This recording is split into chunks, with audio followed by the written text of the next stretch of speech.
Okay, any questions about the homework assignment?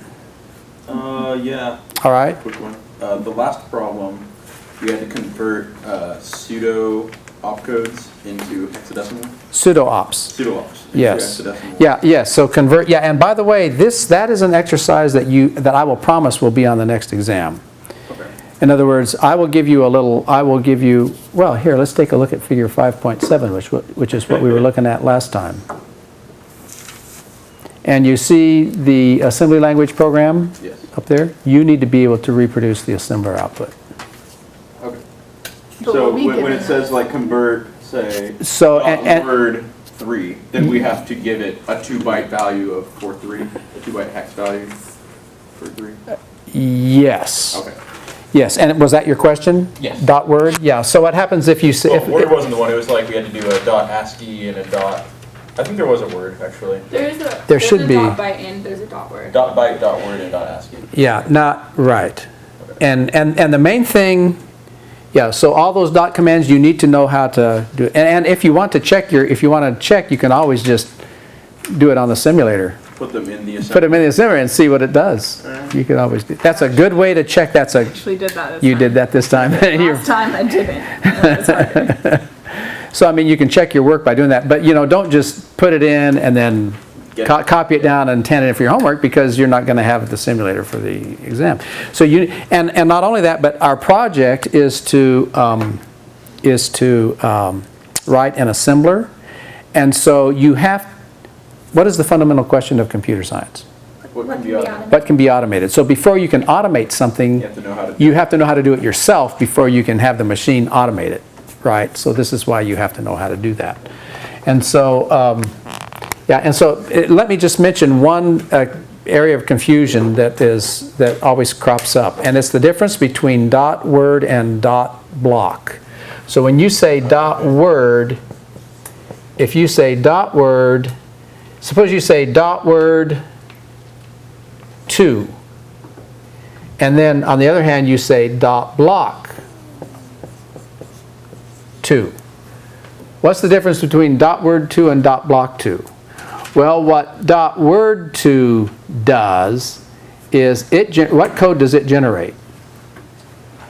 A hex. So, yeah, in hex. In hex, what would this generate? What would this generate in hex? 4 zeros, 0, 0, 1, 0. No. Oh, in hex. In hex. 0, 0, 0, 0, 2. 0, 2. Right. Whereas what would dot block 2 do? 0, 2. 0, 0, 0, 0. Just 2 bytes. Right? Because that's 2 bytes. That's right. Are you with me?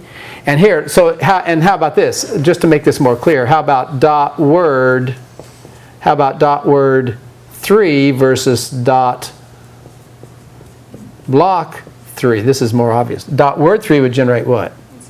0, 0, 0, 3, whereas dot block 3 would 0, 0, 0, 0, 0, 0. Yeah? So. And here, let's just do one more. And how about dot byte 3? 0, 3. Yeah, that would generate 0, 3.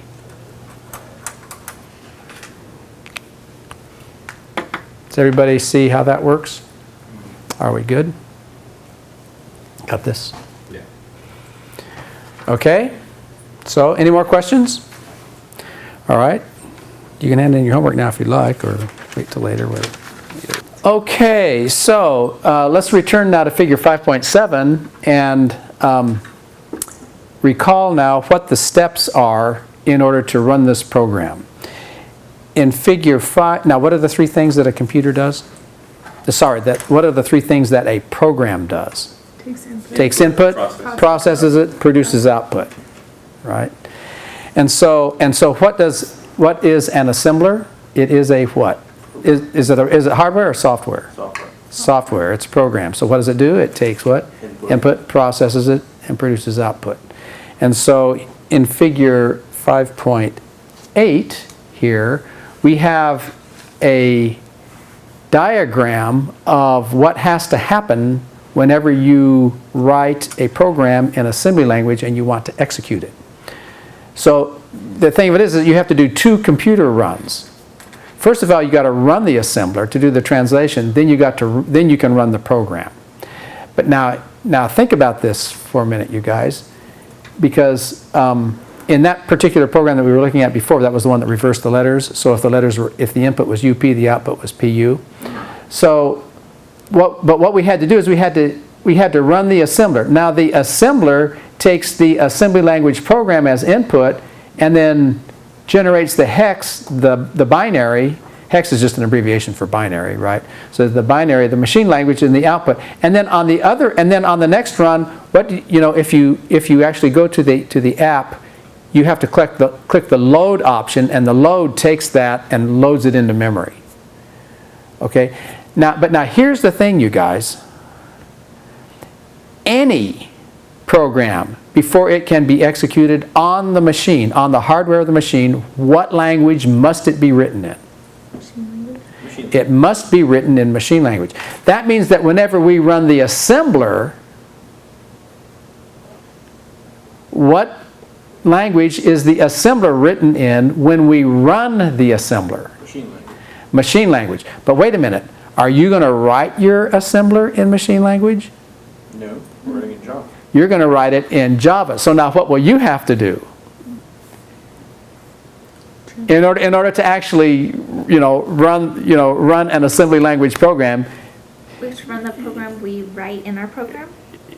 Sort of? Well, I mean, think about it. When you write a program in Java, when you write a program in C++ or Java, what do you have to do before you can run the program? You have to compile it.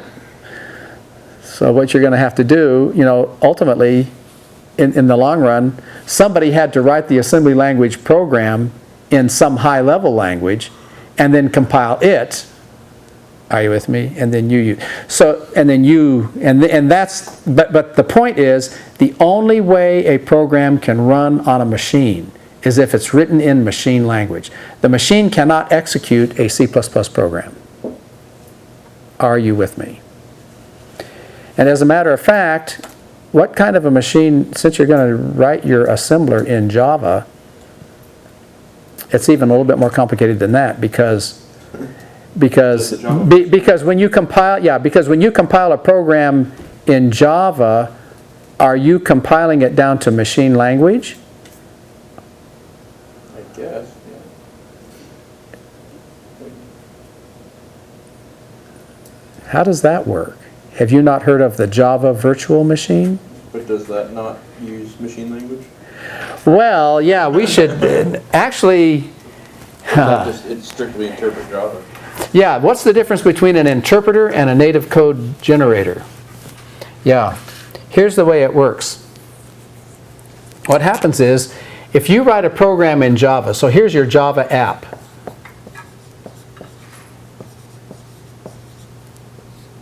So here's your Java app, okay? And then what happens is, this goes to the input to the Java compiler, right? So this comes in here to the Java compiler. And this Java compiler does not generate code, the machine code for your machine. What it generates is the Java app. So this is Java app, and we'll put parentheses Java. And what it gives you is the Java app. But now it's in what's called Java bytecode. Okay? So here's the Java app written in Java. You convert it, you do it to the Java compiler, and then what that gives you is the Java app that's written in Java bytecode. Now, why do they do that? Because what runs the Java bytecode? The Java bytecode does not get loaded into the main memory of the computer. The machine, the virtual machine. Yeah, what happens is the virtual machine is what gets... So here's the Java virtual machine. So here's the Java virtual machine. So the Java virtual machine is what's executing. And then what does it take as input? What does it take? It actually takes two things. It takes the Java app. It takes the Java app that's written in Java bytecode,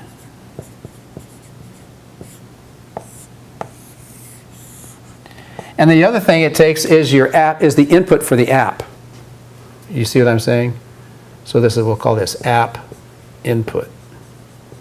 You know, like when we did those programs and the input was in the little text field, and okay, and it takes these, and then what does it do? Then it gives you, and it does the app output.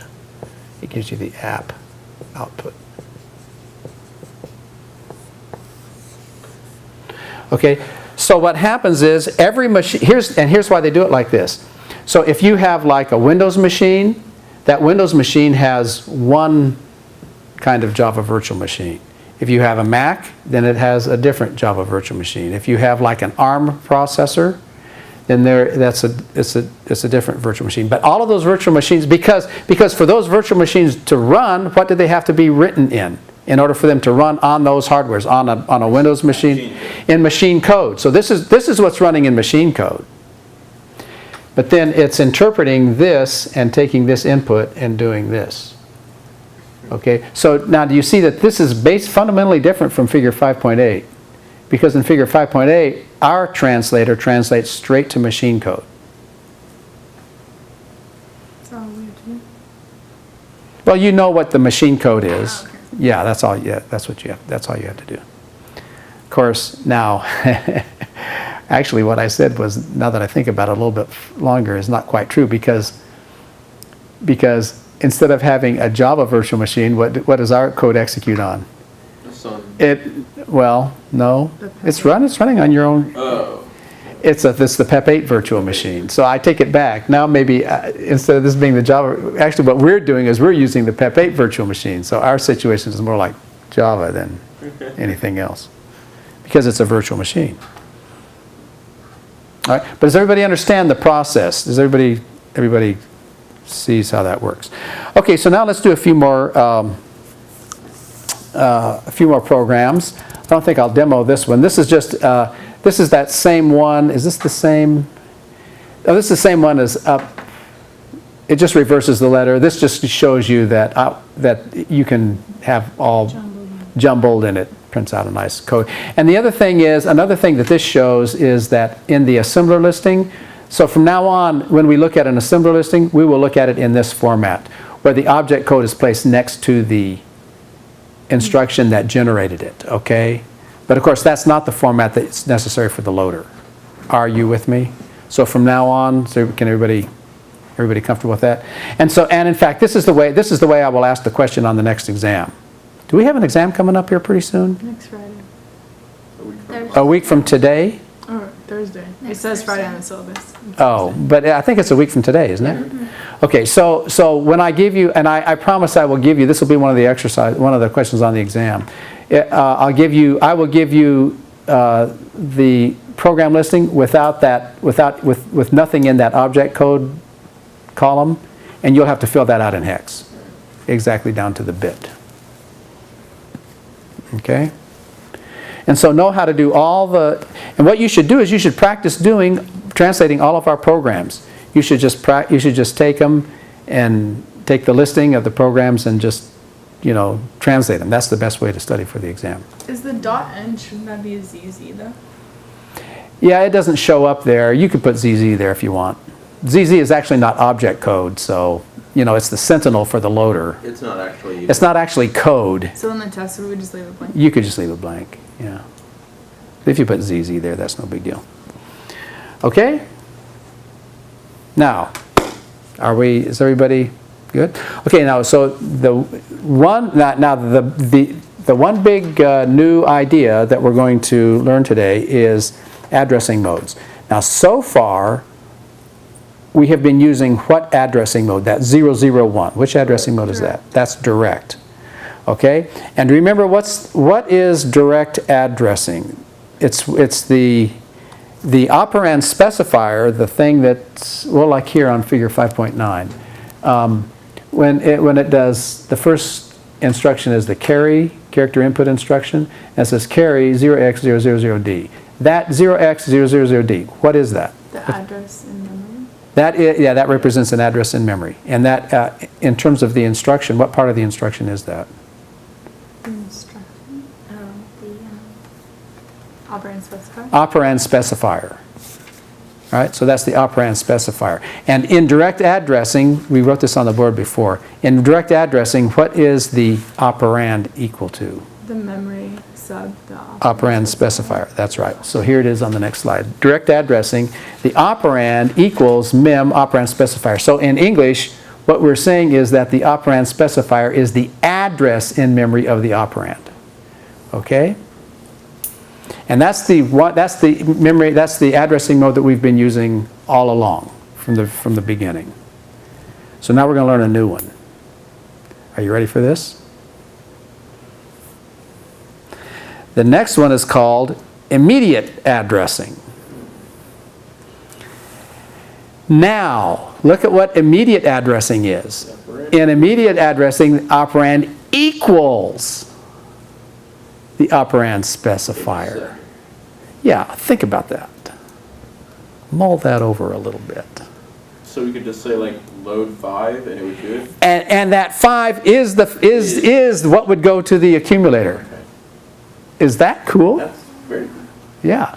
All right. So the assembly ASMB 5, the assembly level 5 letter in assembly language, it's the lowercase I. And with immediate addressing, the operand specifier is the operand. It's not that the operand specifier is the address of where the operand is. It is the operand. So now, can you think how would you write a program that would output the letters HI? you just do output. Character output, HI. the H, The H and then. because that's one, and then character output, the I. And then what you would put in the operand specifier is you'd put the what? The ASCII value for the H, and then the ASCII value. So here's the program. Look how short it is. Look at this, figure 5.10. Character output. Now, how do you specify a single ASCII character?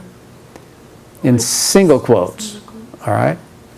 So you do character output, quote H, quote, comma, I for immediate addressing, and then character output I for, all right. And look at what the assembler does. Look at the machine code that's generated for the assembler. Instead of it being 50 and then a what? Instead of it being 50 and then a what? Address. And then an address of where the H is. It's just 50 and then what? It's the ASCII. The ASCII value itself.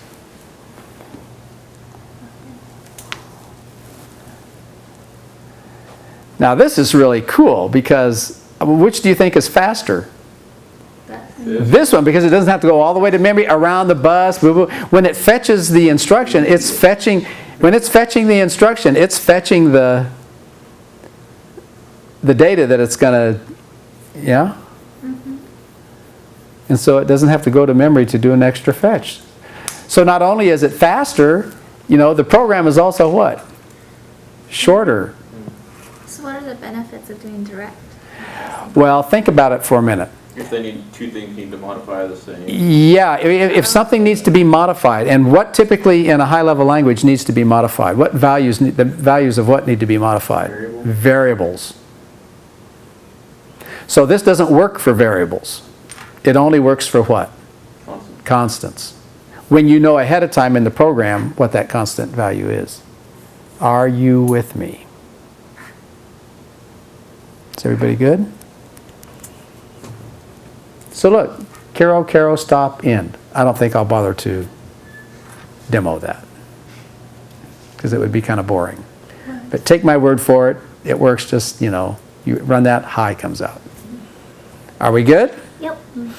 Okay, so that's one nice thing that we're learning. Now, the next nice thing that we're going to learn is those trap instructions. And I know you're going to like this.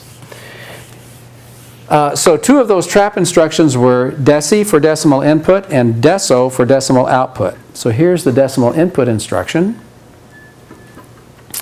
So what we have is the instruction specifier. If you look up in the inside front cover, it's 00110 and then AAA. And the mnemonic is DECI for decimal input, so we pronounce that deci. And what this does is it converts a string of ASCII characters from the input device into a 16-bit signed integer and stores it into memory. Think about that for a minute. It converts a string of ASCII characters from the input device. It converts it into a 16-bit signed integer and it stores that to memory. So what are the four parts of a computer? Input, CPU, main memory, and output. So where does this data, what is this instruction do? From what? Input. The input device to main memory.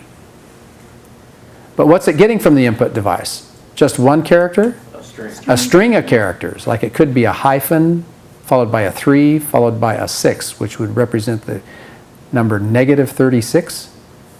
And then it would convert those three characters to the 2's complement representation. You know, it would take 36, take the 2's complement of it, and put that in, are you with me? Put that in memory. How does it do that? Well, it's a trap instruction. So where do the trap instructions execute? In the Operating system. Yeah, in the operating system. That is part of the operating system. It's a trap handler.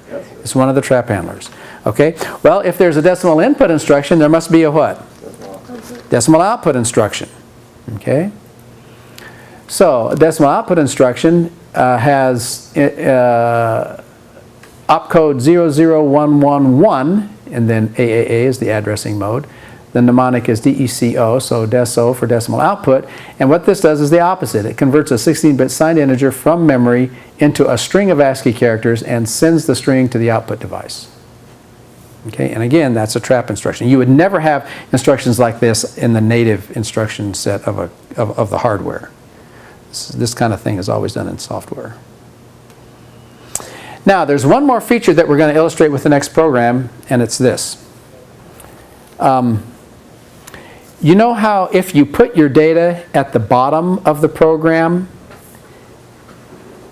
then you know how you have to count how many bytes there are so you know what address it will be at the bottom of memory?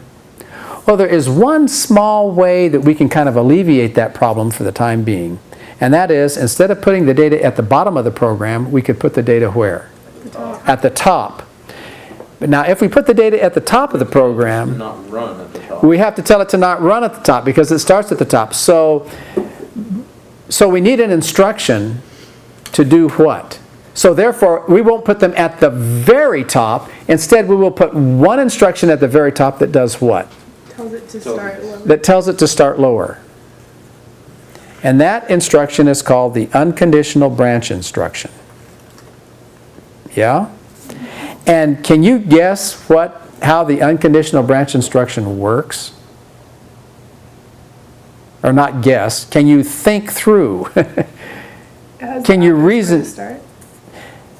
What it does, what we need is an instruction such that when you execute it, it makes the next instruction down here go. Changes the program count. That's exactly what it does.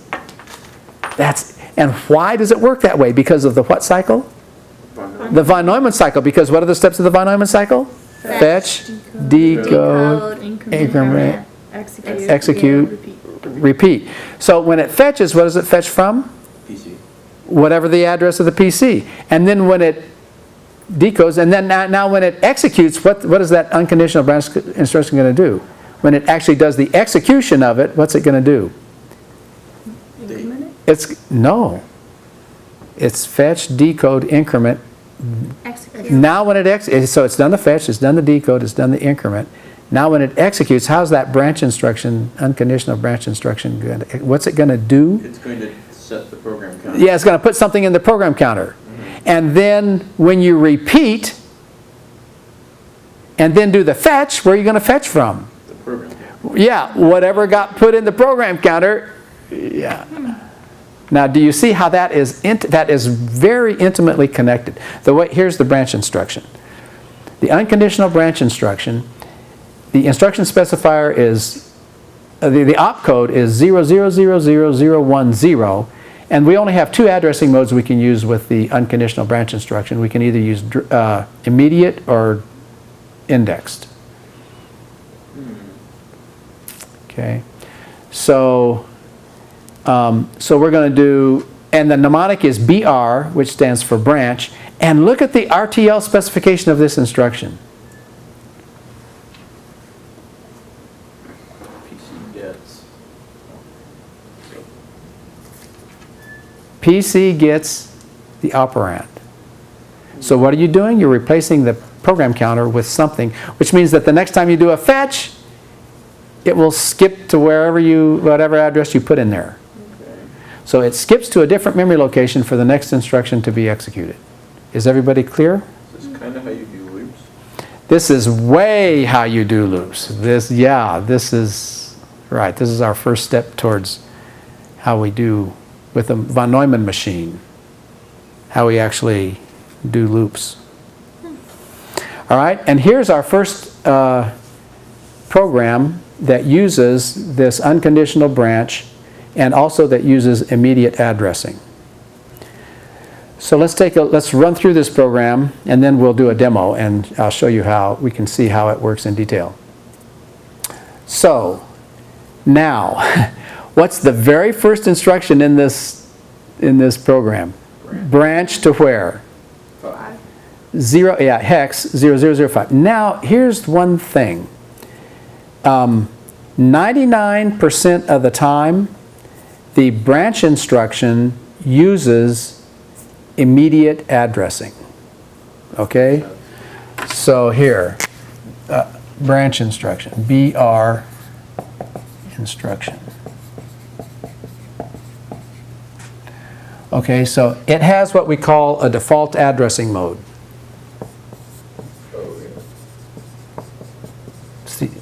It's one of the few instructions.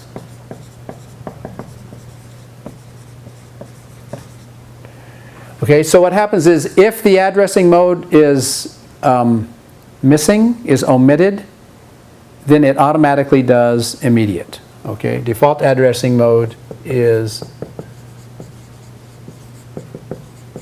immediate addressing.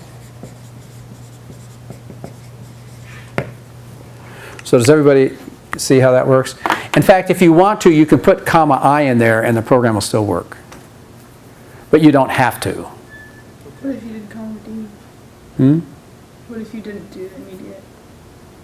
Then it wouldn't. If you don't put any, if you put a D in there, it will be an error. Okay. I'll demo that. We can demo that. Okay. And if you look at the inside front cover, it should show you, you have the book? Nobody brings the book anymore. So, yeah, if you put a comma D, it'll be an error because it's impossible to have direct addressing with branch. It's only, oh, you do have it. Is there legal addressing modes for branch? Immediate and index? Yeah, immediate and indexed are the only ones that are allowed. Okay, so now, because it's just the A field, it's not the AAA. If it were an AAA field, there would be 8 possible addressing modes, but since it's just an A field, there's only 2 possible addressing modes. Do you see how that worked? How that corresponds? Yes. Are you with me? See, if we come back here, we look at the instruction specifier, it's just an A field, it's not an AAA field. Anyway, so there's only 2 addressing modes. Okay, so now what does this do? It says branch to 0005. So if you look down at 0005, that's the first instruction, which is a decimal input. Yeah? Mm-hmm. Okay? And then what we have is, here's where we're going to put our data. We're going to say dot block 2, and that's storage for 1 integer. Now, do you see the code that was generated by the dot block? What code was generated by the dot block there? Dot block 2. Where is it? It's 0000. Oh, Yeah, in the object code. Are you with me? 2 bytes, all right?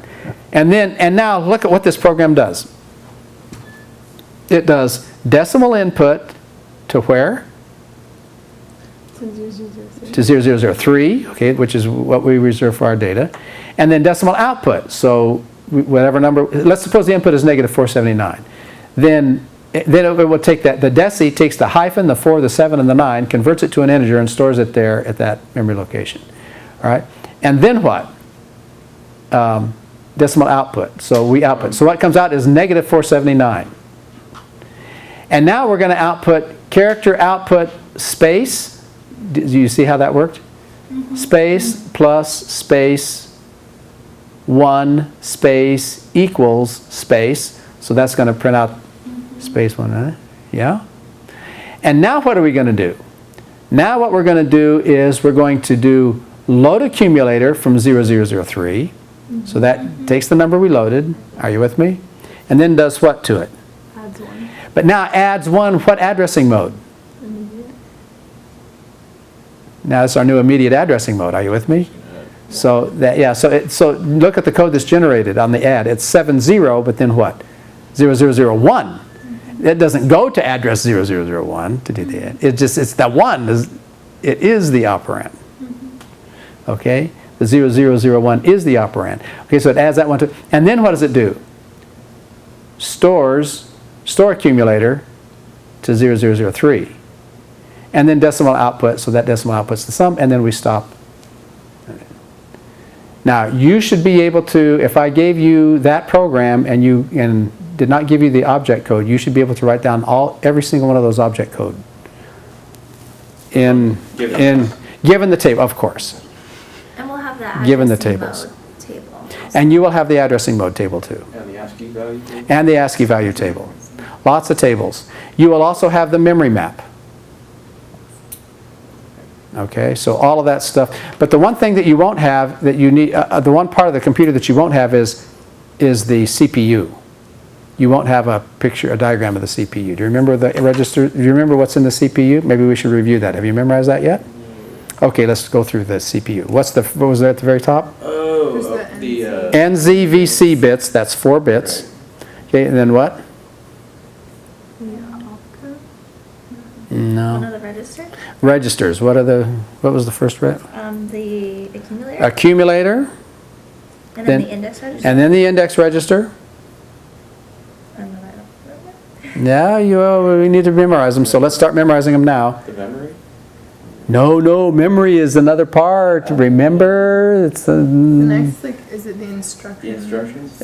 Because, well, the instruction set is wired into the CPU, but that's not one of the. The accumulator and the index register are each 16 bits, right? Correct. They are each 2 bytes. So the accumulator is 2 bytes. The index register is 2 bytes. What's next? The program counter. The program counter, Right. and then there's a couple more. Then the Stack program counter, pointer. and then the stack pointer, And the instruction register. and then the instruction register. Okay? How many bytes is the instruction register? 24. It's 24 bits. How many bytes? Oh, 3. 3. Okay, are we good? All right, now it's demo time. So,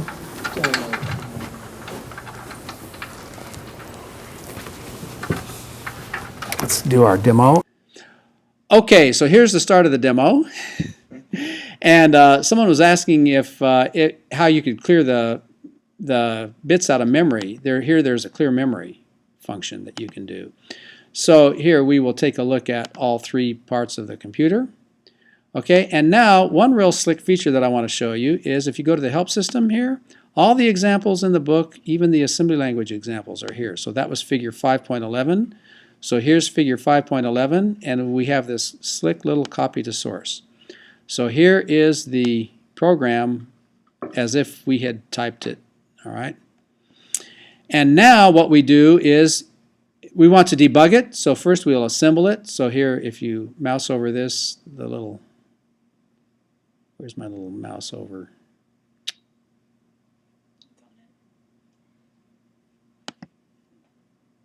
Oh, well, it should say build. Well, anyway, I'll just click this anyway, and then we'll build it. And so notice that whenever you build it, Here is the object code, and here is a nice, oh, by the way, would you like to be able to clean up your own programs? Watch this. Suppose you do things like CHARO. So suppose you do this lowercase. Suppose you don't put, spaces here. Suppose you put a bunch of spaces like this. Are you with me? Suppose you do this, and you want to clean up your own code. Look, you can do this, and it will generate this listing. And check this out. Under Edit, you can do Format from Listing, and it will take your own program, no matter how messy it is, and it will clean it up for you. Oh, great. Alright. So you could, you can clean up your own program that way. And also it has smart tabbing. So if you tab, it will actually tab over here so that everything will line up. When we turn in these programs, you want us to turn in the source code, right? The source code, not the listing, because I need to be able to assemble and execute your programs. So yes, you turn in the source code, not the listing. Okay, and so now that it's all built, we can start debugging. Now watch here. In the input pane, we have a negative 479. So we will start debugging. And here we see in our memory dump, we see the program here. And over here in our trace pane, we see the first instruction that's going to execute is this branch 0x0005. Are you with me? So now when we click single step once, watch what happens in the CPU. Boom. Okay, so now what is the program counter have in it? 0005. That means that the next instruction to execute is going to be the one at 0005. Does everybody see how that worked? Because the program counter started out at 0. Okay, and now we will do the decimal input. Now watch what happens. Watch what happens up here in the memory dump. Where in this memory dump will the negative 479 be placed? 3. It'll be placed right there. Yeah. Is everybody clear on that? It'll be placed right there. Okay, so let's do this single step through. Ooh, and there it is. The negative 479 got placed there. Can you actually read that? I can't. It's too small for my eyes. 21? It's a hex. Isn't it FE21? FE21. That sounds about right. Because F means that there's a 1 in the sign So bit. it's a negative. Yeah, and it's a negative number. All right? Is everybody clear? And then so as we and now when we do decimal output, what will it do? Boom, there's the negative 479 comes in the output down here, right? And now we'll do a character output space. We'll character output plus, character output space, character output 1, character output space, and see how everything, the program counter keeps being incremented here. And then character output equals, character output space, and now we will load accumulator from 0003. So what will come up in here into the accumulator? The what? The negative 479. But of course, it's coming out, it's FE21 in hex, which in decimal is negative 479. Now we're going to do add accumulator. But what are we adding? We're adding 1. So when we add 1, what will be happen in this accumulator? This will become what? FE20? Yep. No. Yeah. Oh, no. No, 22. Yeah. Which is negative 478. And then it will get stored back to where? So Back up to here. This is FE21, but now that FE21 will become what? FE22. FE22. And then we decimal output, negative 478, and then we stop. Yeah? And now, you guys, just to show you how that trap instruction works, watch this. Let's go back to being able to see the whole program. Now, watch this. There is an option here of this little box right here on the CPU pane. And what does this little box say? Trace traps. Now, just to show you how much work is going on, let's click this trace traps. Yeah? Now, and we will a similar thing. And now watch. Now we're going to start debugging. So, oh, there's my little mouse overs. See there, it says a symbol. I knew that little mouse over should work. This is a symbol, this is run source, and this is start debugging source. Okay, so now watch this. We're going to start debugging source. So now the next instruction to execute is the branch, right? But then what happens? It goes to the deci, right?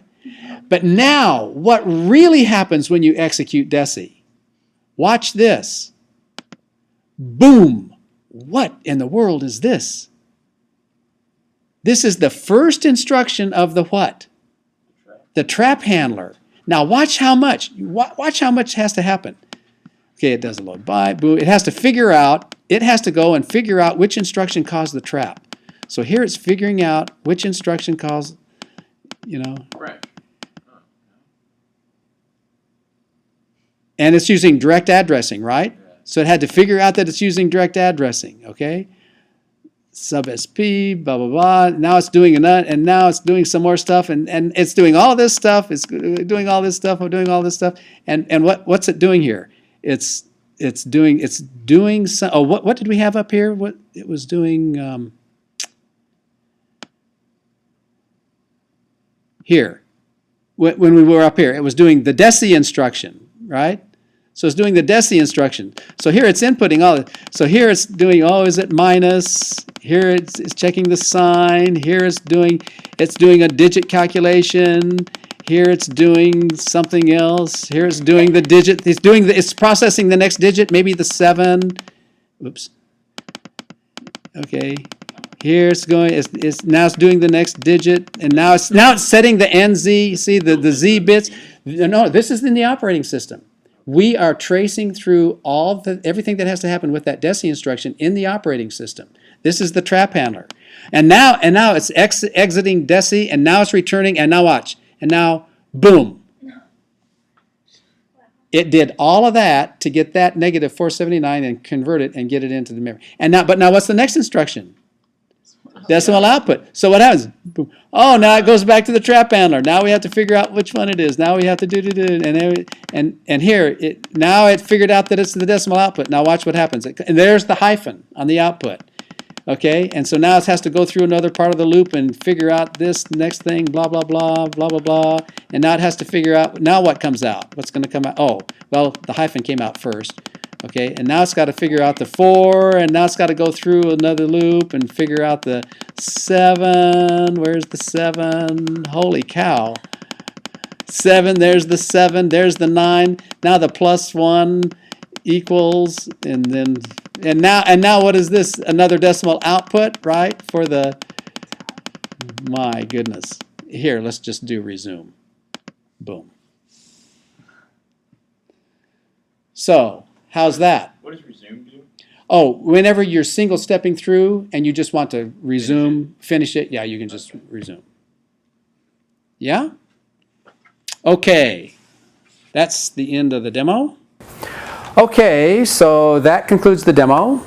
Now, were there some questions about the homework? Is there such a thing as a half byte? Oh, is there such a thing as a half a byte? Actually, I'm glad you asked me that, because there is. Okay, so a BYTE is 8 bits. And guess what? A NYBBLE is 4 bits. Get it? Byte, nibble, small byte. But it's really this is not just a joke. This is real. I mean, it really is spelled NYBBLE. So whenever in computing, hardware and stuff, when you talk about a nibble is spelled NYBBLE, and it is half of a byte, and so it's 4 bits. So the first nibble of the CPU are the NZVC. Yes, the NZVC register is a nibble. Oh yeah, that's a good use of the word nibble. And with that, I'll see you next time.